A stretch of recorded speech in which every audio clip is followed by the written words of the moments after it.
Okay, I'm here with Lucy. Lucy's got her awesome rainbow trout collar, but she's gonna help me with some flies. And her fur is really coarse, so most of the time it's not good to use for flies for dubbing. But with the the under fur right now from her winter coat, this is a furminator, and it gets that undercoat, and it is perfect. You zoom in here. It is perfect for dubbing. So we'll make a fly with this later, and I'll show you how to do that. But this is perfect dubbing. Hey, Justin here. So we got fur off Lucy, and we're going to use that to tie a really simple fly. So it's a simple wet fly. Right now we've got a size 12 curved hook from Umpqua. I really like these. They're a thicker wire, so they sink a bit, which is really nice. So we got that in our vise here. I already put in my vise. I'm using a Griffin Enterprises mongoose vise, which I really like. And we're just going to first tie in our thread. This is a real simple fly. We're going to clip off that little tab there.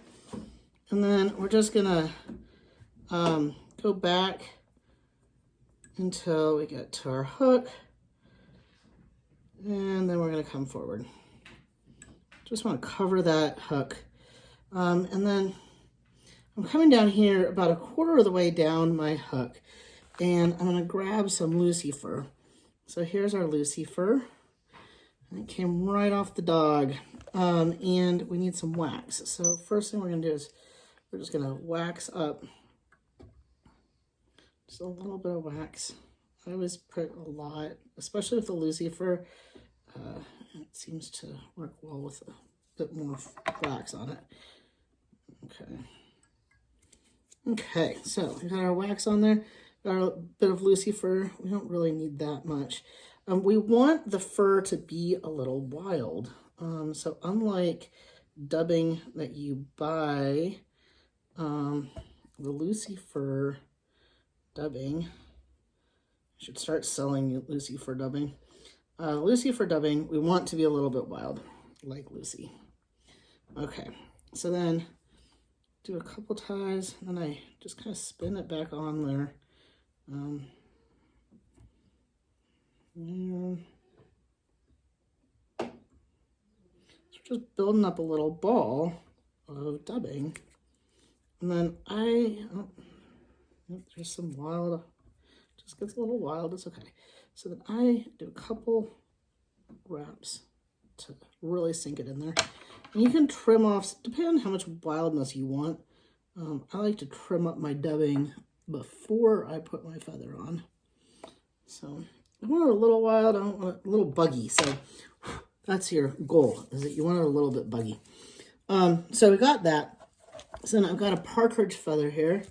And I come in and I'm going to grab off.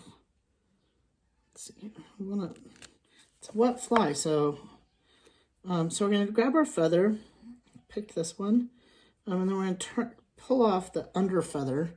We have under fur and under feather. Those are not the technical terms, but we're not being technical here. We're going to do a Kebari style fly, and so what we want is the feathers to face the eye, not the hook. So it's a little bit different than a lot of other wet flies. I fish both. So if you think like, oh, you can only do it this way, I just don't really care. I fish both. You want to really get it tied on there, and then get that little stem off. Okay. And then we get our hackle pliers out, and our hackle pliers are going to help us wind that hackle, the feather, around the hook. And hopefully, with these little feathers, you always like drop them, but let's see how this goes. Okay, so we're going to come around our hook, and we want to get those feathers just hanging out there. Oh yeah, there we go.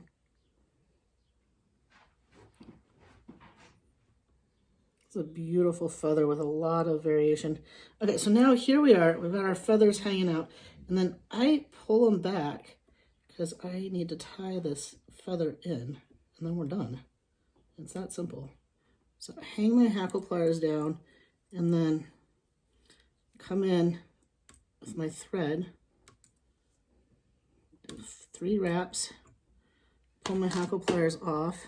Everything looks beautiful. Okay. And then come do another one. And then we're going to do a wet finish and spend the time and learn how to wet finish with your fingers. There's fancy tools that you can do. I find the fancy tools more difficult. But that's me. Let's do a second. I'll sometimes do 2 wet finishes, especially because I have the space here. Depends on how much space I've got. There we go. And kind of pinch them back a little bit sometimes. There we go. And come in here and snip our thread off. Didn't do the best snip there. There. And for durability, I've used head cement for a long time, and I don't really like it. I kind of stopped using head cement. I now use the Bug Bond multi-purpose fly tying UV cure resin. So I started using this not that long ago, and I am in love. I find that it holds my flies. It's a little bit more durable. And I just use a bodkin to kind of get it all over there. And then I just learned this trick recently that is the simplest, stupidest thing, but I love it. So, which is at the end is to flick just put your nail there and flick your fly. It'll flick off into the Netherlands like COVID-19. It will go flying all of the extra UV cure. And then you can blast with your little UV light just for a few seconds. I always do overkill on this. I don't know why. Okay, blasted. So it's all dry. And then I pull the feathers forward a bit. And there we go. That fly, that looks super fishy. It looks like a good bug. Our trout friends are going to love this. That's it. It's a simple Kebari using Lucifer. And it's the easiest fly you can tie. Maybe not. I think there's actually, if you just put thread around a hook, you good.